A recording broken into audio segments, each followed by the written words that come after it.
farming is one of the oldest professions. Most people say it all started in Africa, in Egypt. Well, farming is one thing which has always been close to my heart. For you to have a successful farming season or to be a successful farmer, you need to have everything put in place in a correct way. For example, have the correct manpower. The laborship should be correct. They should have the right attitude towards work. The land, how is it? Is it fertile? Is it salty? Is it acidic? All those things need to put into consideration. Hi, I'm the mad farmer. This time around, I'm not from Eastern Province in Chipangali. I'm actually right here in Lusaka. One of my Facebook friends called me. She stays in Europe. So she asked me to come and have a look at her land here in Mwembeshi so that I can see how best we can turn this place the other way around.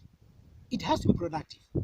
Okay, so actually, I came last night. This is my first day, and then we've just done the trainings in the morning. So, the first thing I did when I woke up is I asked one of her workers to take me around the farm. It's actually a very, very, very big farm. I love it. It's huge. Okay, it's very, very big. I think it's almost 50 hectares or so. It's quite big. It's quite huge. Okay, so while I was going, I was actually taking note of everything I saw. Okay, the first thing I saw was the type of soil which is here. It looks black and rich, but I feel it's a bit acidic. So one of the recommendations I've put in the report is that this soil needs to be taken to University of Zambia for a test so that we can see the right crops to plant here.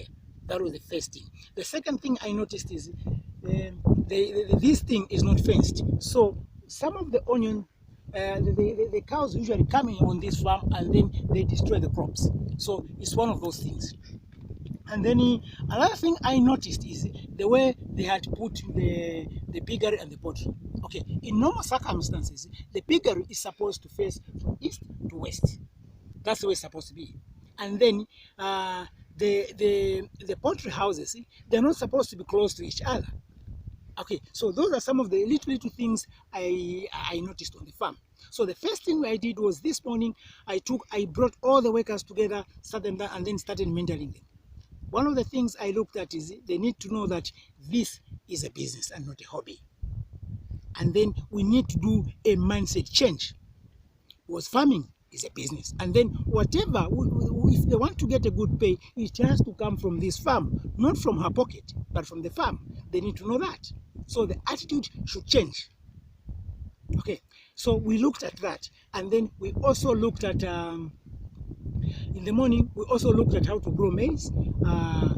Yes, we also looked at the attitude and how to grow maize. And then in the afternoon, we went for a break. In the afternoon, we looked at how to grow soybeans and how to grow sunflower. Okay, and then tomorrow morning, we'll be doing practicals of what we've learned. Okay, we also learned how to do, I also taught them how to do onions, the rain-fed onions, and how to do the beds. Because if you look at this place, it's actually a swampy area. Okay, it's actually a swampy area, meaning that there will be too much water coming in. Then from the way this land looks like, it's a bit slopey. This side there it's higher, this side is slopey. So one of the recommendation I'll have to put in my report to her is we need to put a contour ridge. This part, and then we need to leave this part open. Reason being that we need to block the water which is coming from this side, and then also allowing this water which will be accumulating from here go this side so that it doesn't become waterlogged. And then one of the things again I actually talked to our workers was the beds in here, they have to be high-raised beds, especially on onions. I told them the best thing to do is the onions, they should be 30 meters long, and then they should be 1 meter and then almost 1 meter high, so that we don't have a situation whereby the onion will be getting rotten because of the waterlogged area.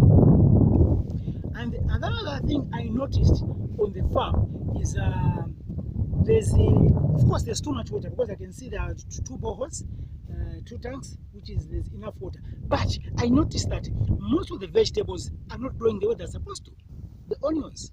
So that's one of the reasons why I have to recommend that we take this soil to the laboratory, especially University of Zambia, so they can tell us which plants are best for this place. Then after that, we'll have to put a report together and then see how best we can help each other. That's my job here. That's why I've been brought here.